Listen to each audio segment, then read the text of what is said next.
If in case you have clicked this video, then I am assuming कि आप CLAT 2024 की तैयारी करना चाहते हैं and at the same time आप बहुत अच्छे रैंक से इस एग्जाम को क्रैक करके बहुत बढ़िया से एनएलयू में अपना नाम जो है वो देखना चाहते हैं। बट आपको ये समझ में नहीं आ रहा है कि किस तरीके से इस पूरी जर्नी को ईज आउट किया जा सकता है and at the same time कैसे हम इस जर्नी में सक्सेसफुल हो सकते हैं in our first shot itself. तो उस चीज के लिए मैं यहां पर आपके लिए ये पर्टिकुलर वीडियो जो है वो लेकर आया हूं, जिसके अंतर्गत आपको 10 वो स्टेप्स बताए जा रहे हैं। अगर आप इन 10 कदमों पर चलेंगे then it is pretty much sure कि आप अपना सपना जो है एनएलयू में जाने का वो पूरा कर सकते हैं। तो आइए, स्वागत है आपका इस पर्टिकुलर चैनल पे जिसका नाम है क्लैट अड्डा 24/7 एंड हमारा उद्देश्य यह है कि आपको आपके सपने तक पहुंचाया जाए। अगर अभी तक आपने इस चैनल को सब्सक्राइब नहीं किया है then please to hit that subscribe button and also do like the video so that it may reach to the maximum of the audience who are preparing for the CLAT examination. चलिए शुरू करते हैं session को। Sir, सबसे पहले आपको यह पता होना चाहिए before even starting your preparation that there are certain things that you need to take care of. First of all sir, आपको मेंटली प्रिपेयर होना पड़ेगा। Why am I saying mentally prepare होना पड़ेगा? Because yes, the journey is going to be tough, but at the same time आपको ये पता होना चाहिए कि जब आपके दोस्त एंजॉय कर रहे होंगे, जब वो पार्टीज कर रहे होंगे, उस समय आप अपने एग्जामिनेशन की तैयारी कर रहे होंगे and that is the reason why am I saying that you need to be mentally strong। उसके बाद आपको ये पता होना चाहिए कि only and only one thing अगर कोई मुझसे पूछे जो आपको ये एग्जाम निकालने में मदद कर सकती है तो I would say that is developing a habit of reading. Developing a habit of reading. अगर आप रीडिंग एंजॉय करते हैं, अगर आप पढ़ने की आदत डाल लेते हैं then I am very much sure कि आप क्लैट का एग्जामिनेशन विथ ईज जो है वो क्रैक कर पाएंगे। At the same time you need to make this thing very much clear कि आपको अपना टाइम टेबल खुद बनाना है। आप जिस भी कोचिंग इंस्टीट्यूट में पढ़ रहे हो, जहां पे भी पढ़ रहे हो, वहां जो क्लासेस चल रही हैं वो चलने दीजिए, बट अपनी खुद की एक स्ट्रैटेजी, अपना खुद का एक टाइम टेबल आपके पास होना चाहिए।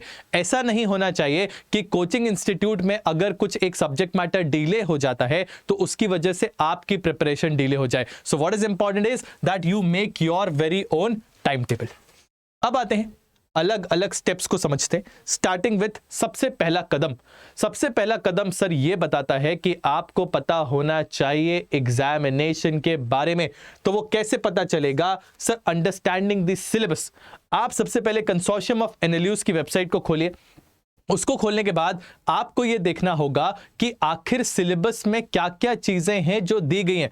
अगर आपसे लॉजिकल रीजनिंग पूछेगा तो उसमें क्या चीज आएगी, अगर लीगल पूछा जाएगा उसमें क्या चीज आएगी, अगर आपसे इंग्लिश पूछा जा रहा है so what will be asked over there. तो you need to have a syllabus. जो चीज आपको पता होनी चाहिए कि सर ये वो चीजें हैं जो हमसे पूछी जाएंगी and if in case you are having a hold over the syllabus then definitely आपका रास्ता जो है वो थोड़ा सा आसान हो जाएगा। उसके बाद जब आप आगे आओगे तो आप यहां पे देख सकते हो कि आपको सेकेंडली अब पता होना चाहिए pattern and marking scheme. When we talk about the pattern of the examination, as you all might be knowing till now that आपका एग्जाम जो है इसमें 150 क्वेश्चंस होंगे एंड ये जो 150 क्वेश्चंस हैं ये आपको 120 मिनट्स यानी कि 2 आवर्स में करने होंगे। अगर देखा जाए तो you have even less than a minute to complete one question. यही वो चीज है जो बच्चों को डराती भी है और यही वो चीज है अगर इस पे आपने पकड़ बना ली देन आप बहुत अच्छे से अपने इस एग्जामिनेशन को क्रैक कर सकते हैं। उसके बियॉन्ड अगर आप देखेंगे तो for every correct answer you will get 1 marks in addition and for every incorrect answer आपके 0.25 मार्क्स जो है वो डिडक्ट हो जाएंगे। कहने का तात्पर्य यहां पे ये है कि आपको क्या मिलने वाला है, नेगेटिव मार्किंग भी यहां पर होने वाली है। तो अब अगर आप पैटर्न को समझें तो sir there are 150 questions which needs to be completed in 120 minutes and at the same time for every correct answer you will be getting 1 marks and for every incorrect answer 0.25 marks जो हैं वो आपके deduct होने वाले हैं। इसके अलावा अब बढ़ते हैं आगे स्टेप नंबर 3 की तरफ। स्टेप नंबर 1 हमने कर लिया sir understanding the syllabus. Step number 2 हमने कर लिया अंडरस्टैंडिंग द पैटर्न। अब बढ़ते हैं स्टेप नंबर 3 की तरफ और हम समझते हैं कि क्या है वो नेक्स्ट चीज जो करनी है। तो सर अब आपको देखना है PYQs। Previous year question papers. जैसा कि आपको पता होगा 2019 के बाद से यानी 2020 से पैटर्न जो है वो चेंज हो चुका है क्लैट का, इसीलिए आपको इस पर्टिकुलर चेंज्ड पैटर्न के हिसाब से क्वेश्चन पेपर्स को देखना है, समझना है कि आखिर सवालों को पूछा किस तरीके से जा रहा है, right? That is what is more important. एक बार आप ये समझ जाएं कि इस सब्जेक्ट मैटर से क्वेश्चन कैसे आएंगे, तभी तो आप उसके लिए प्रिपेयर कर पाएंगे, राइट? चलिए, उसके बाद जब आप आगे बढ़ोगे, नेक्स्ट स्टेप क्या कहता है sir? Developing a habit of reading the newspapers daily. जी हां, आपको न्यूज़पेपर डेली पढ़ना होगा। न्यूज़पेपर पढ़ने के दो उद्देश्य होते हैं। पहला तो ये आपको करंट अफेयर्स से टच में रखता है, और दूसरा जो है ये आपकी रीडिंग हैबिट को जो है बढ़ाता है। एंड रीडिंग हैबिट इनकलकेट करना बहुत जरूरी है, क्योंकि जब आपको आपका पेपर दिखेगा क्लैट का, उसमें सिर्फ और सिर्फ रीडिंग ही है जो आपको करना अनिवार्य है। आपको इंग्लिश में भी रीड करना है, लीगल पार्ट में भी रीड करना है, आपको लॉजिकल रीजनिंग में भी रीड करना है, क्वांटिटेटिव टेक्निक्स में भी रीड करना है। हर जगह reading is that one particular thing जो आपके लिए बहुत इंपॉर्टेंट रोल प्ले करने वाली है। इसीलिए हर दिन विदाउट फेल एटलीस्ट एडिटोरियल्स आपको पढ़ने हैं, और बाकी करंट अफेयर्स आपको यहां पर जो है वो बहुत अच्छे से देखने हैं। हाउएवर, सवाल ये उठता है कि क्या सर सिर्फ न्यूज़पेपर पढ़ लेने से हमारा करंट अफेयर्स हो जाएगा? Answer is definitely no.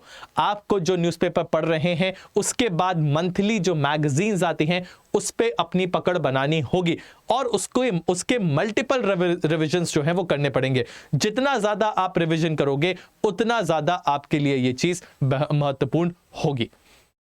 Step number 5 sir, step number 5 में आप आओगे तो आपको पता होना चाहिए कि अब मुझे क्या करना है। अब मुझे सब्जेक्ट वाइज प्रिपरेशन स्ट्रैटेजी बनानी है। फॉर एग्जांपल, अगर आप ये पैटर्न को देखें पेपर का, तो हमने ये पाया है कि लीगल रीजनिंग और करंट अफेयर्स ये मिला के आपके 50% ऑफ द पेपर बनाता है, यानी 25% is for legal reasoning, 25% is for current affairs. उसके बाद लॉजिकल रीजनिंग और इंग्लिश लैंग्वेज ये आपका 40% ऑफ द पेपर बनाता है, and last is quantitative techniques, वो आपका 10% पेपर का बना रहा है। तो अब हमारे लिए इंपॉर्टेंट क्या है कि कौन सा वो पर्टिकुलर सब्जेक्ट मैटर है जिस पे आपको ज्यादा फोकस करना है, आपकी किस में कम पकड़ है उसको पहले स्ट्रॉन्ग करना है। ये आपको अपने हिसाब से खुद कस्टमाइज करना पड़ेगा। मूविंग अहेड सर, अब जब बात की जाती है अलग अलग स्ट्रैटेजीज की, तो लीगल रीजनिंग के लिए I would say the only one thing which is required is newspapers को पढ़ें। जितने भी इंपॉर्टेंट जजमेंट सुप्रीम कोर्ट के आ रहे हैं उनको देखिए। पब्लिक पॉलिसी रिलेटेड इश्यूज जो हैं उनको देखिए। अगर कहीं किसी कानून में अमेंडमेंट हो रहा है उसको ध्यान से देखिए। अगर कोई नया एक्ट या पॉलिसी लाई जा रही है उसको बहुत अच्छे से देखिए। अगर आप इन चीजों को ट्रेस कर पाते हैं देन डेफिनेटली आपको ये बहुत इजीली मदद करेगा। साथ ही साथ सर लीगल वोकैबुलरी को स्ट्रॉन्ग करें, लीगल वोकैबुलरी को स्ट्रॉन्ग करें। इसके लिए आप क्या कर सकते हैं, जो हमारे बेसिक लॉज हमेशा से हम पढ़ते आए हैं, for example contract, constitution, law of torts, law of property, IPC, all of these just read them, at least read them, क्योंकि जब आप इनको पढ़ोगे बहुत अच्छे से तो बहुत सारे ऐसे टर्म्स हैं जो आपको समझ में आने लगेंगे, एंड देन जब आपको क्लैट में वो पैराग्राफ फॉर्म में दिखेंगे एटलीस्ट आप उनको डिकोड कर पाओगे, डिसिफर कर पाओगे, and which is the thing which is very, that is the only thing which is very much important. उसके बाद बात आती है सर इंग्लिश मैंने आपको बोल ही रखा है, again reading is the key, reading is the key. Reading के साथ साथ आपको अपनी ग्रामर स्ट्रॉन्ग करनी है, PYQs को आपको बहुत अच्छे से एनालाइज करना है। जनरल नॉलेज सर, इसके लिए आपको अपनी स्ट्रेंथ पता होनी चाहिए। न्यूज़पेपर तो पढ़ना ही पढ़ना है, साथ ही साथ जो जीके के स्टैटिक टॉपिक्स हैं उनको भी आपको कवर करना है। Quantitative techniques I would say shortcuts पे जाएं, शॉर्टकट्स पे जाएं। शॉर्टकट्स मतलब ये नहीं कह रहे कि शॉर्टकट से काम कर लें, बट रादर जो शॉर्ट ट्रिक्स होती हैं उनको लर्न करने की कोशिश करें, एंड एक्यूरेसी पे फोकस करें, एक्यूरेसी पे फोकस करें। Logical reasoning sir, well thought preparation plan चाहिए इसके लिए। Learn shortcuts to solve the questions, and very important thing is that you do not need to mug up but practice as much as you can, because practice is something जो आपको logical reasoning and quantitative technique जो है वो strong करने में मदद करेगा, क्योंकि यहां पर टाइम कंज्यूमिंग क्वेश्चंस होंगे और आपको पता है 150 questions in 120 minutes, so we can not afford to lose on time. Next sir, very important is you need to attempt mock tests. जितना भी आप पढ़ रहे हो आपको उसको टेस्ट करते रहना है, क्योंकि जब हम टेस्ट करते हैं तो इससे क्या होता है सर, ऐसा नहीं है कि टेस्ट करके हम ये देखते हैं कि हमने सही किया कि गलत, बट रादर ये हमारी अंडरस्टैंडिंग को और ज्यादा बढ़ाता है उन सब्जेक्ट मैटर्स पे जो शायद हमसे छूट गए हो। यानी आपकी जो पूरी प्रेपरेशन है उसके दौरान जो भी गैप्स रह जाते हैं उन गैप्स को फिल करने में मदद करता है। यह आपका कॉन्फिडेंस बूस्ट करेगा, टाइम मैनेजमेंट में आपकी मदद करेगा, जो हमको एकदम से अगर एग्जाम वाले दिन जाके आप सिर्फ टेस्ट दोगे तो आपको ऑब्वियसली बहुत ज्यादा वहां पे एंजाइटी हो सकती है, टाइम का प्रेशर हो सकता है, तो उन चीजों को पहले ही ये कर्व करने में मदद करेगा। And one thing which is very much important, जो सारे के सारे टॉपर्स जो है क्लैट एस्पिरेंट वो हमेशा ये करते आए हैं, and that is the analysis of the test. Test देने बस से कुछ नहीं होता सर, उसके बाद आपको बैठ के उसका कम से कम 2 से 3 घंटे एनालिसिस करना है कि क्या वो चीजें थी जो आपने सही करी, क्या वो चीजें थी जो गलत करी उनको अब ऐसे कैसे पढ़ा जाए ताकि वो दोबारा कभी गलत ना हो। So these are the steps जो आपको फॉलो करना बहुत जरूरी है। उसके बाद सर, परफॉर्मेंस को समय समय पे एनालाइज करते रहे। अगर आपको ये पता है कि आप कहां से आ रहे हैं और कहां तक जाना है, तो उसके बीच में आप रास्ते को देखते रहें, कहीं आप भटक तो नहीं रहे हैं, क्या जीपीएस आपको सही दिखा रहा है या नहीं। तो हमेशा क्या होना चाहिए सर, डेस्टिनेशन पे नजर होनी चाहिए, एंड डेस्टिनेशन पे अगर नजर होगी तो आप जो सिली मिस्टेक्स हैं उनको अवॉइड करेंगे, जो डिस्कशंस हैं वो आप बेहतर तरीके से कर पाएंगे, टॉपिक्स को ज्यादा अच्छे समझ पाएंगे। और ये सब कब होगा, अगर आपने स्टेप नंबर 1, 2, 3 स्ट्रांगली कर रखे हैं, that is syllabus, PYQs and exam pattern. अगर आपने ये चीज पहले बहुत अच्छे से कर रखी है तो ये आपका स्तंभ है, ये आपकी नींव है जो मदद करेगी आपकी इस एग्जाम को क्रैक करने में।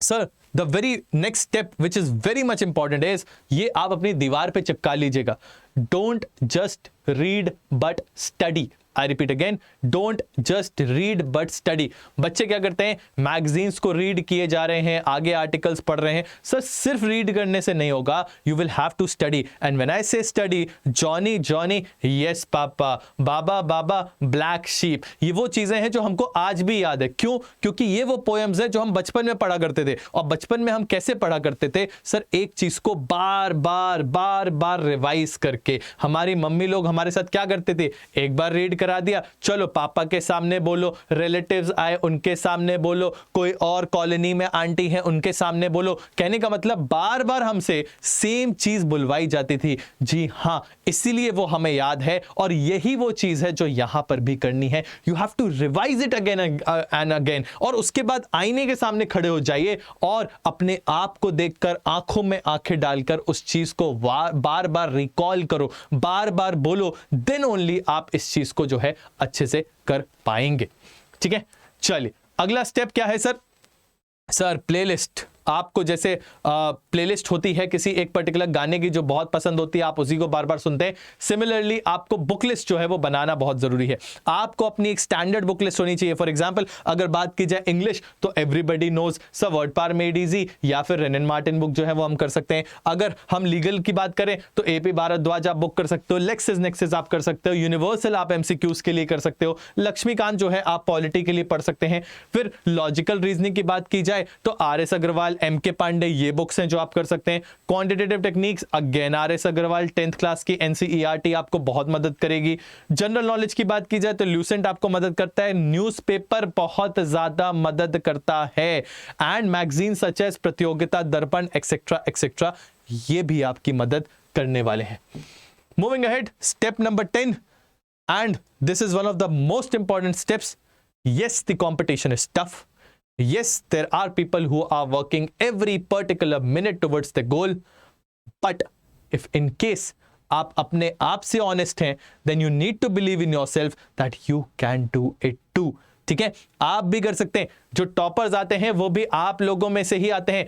ऐसा कोई डिफरेंट व्यक्ति नहीं है जिसके DNA में कुछ डिफरेंट होता है। सर, सबके साथ वही चीजें, वही प्रोसेसेस होते हैं। उनको भी डर लगता है, चीता जो है उसको भी डर लगता है। इट इज जस्ट दैट कि आपको उस डर को ओवरकम करना है, एंड फिर अपनी मेहनत से किसी भी प्रकार से पीछे नहीं हटना है। If in case you are able to do it, if in case you are able to believe in yourself, nobody can stop you from cracking this examination. ठीक है, तो ये जो सारे के सारे 10 स्टेप्स मैंने आपको बताए हैं, ये आपको फॉलो करना है. एंड इफ इन केस आपको इस पूरे के पूरे प्रोसेस के दौरान you require assistance, you require hand holding, आपको चाहिए कि कोई आपको दिशा दिखा दे कि ये वो रास्ता है जिस पे चला जा सकता है, तो sir I would say this is something which is meant for you.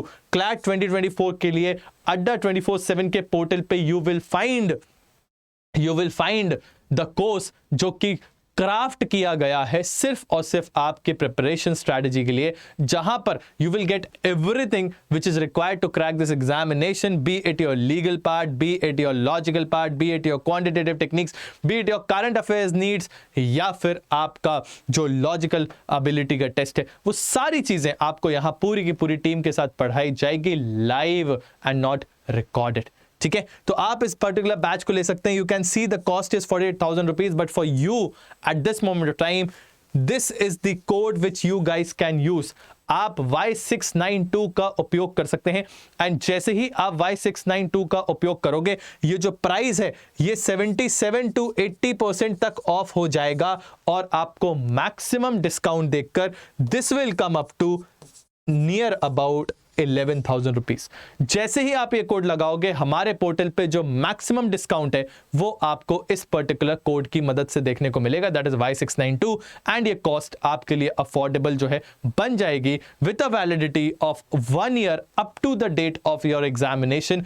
आपको सारी चीजें यहां पर प्रोवाइड कराई जाएंगी, लाइव इंटरैक्टिव क्लासेस, आपको ई बुक्स मिलेंगी जिसपे आपके सारे सब्जेक्ट मैटर्स होंगे, एंड साथ ही साथ आपको देखने को मिलेगा करंट अफेयर्स मैगजीन, आपको देखने को मिलेगा mock test. Everything that is required for your examination will be dealt over here. ठीक है, तो अगर आपको लगता है you are meant for CLAT, तो sir this is the code which you need to use on Adda 24/7 website. ठीक है जी, इसी के साथ अब ये पर्टिकुलर सेशन को हम करते हैं समाप्त. आपके जो भी डाउट्स हैं कमेंट सेक्शन में हमको जरूर बताएं, and I would try my level best कि नेक्स्ट टाइम आपके ये डाउट्स को जो है मैं पूर्णतः खत्म करने की कोशिश करूं. With this I am signing off. My name is Aditya Rai. Thank you so very much for your valuable time. Keep studying, keep grilling. जय हिंद, जय भारत.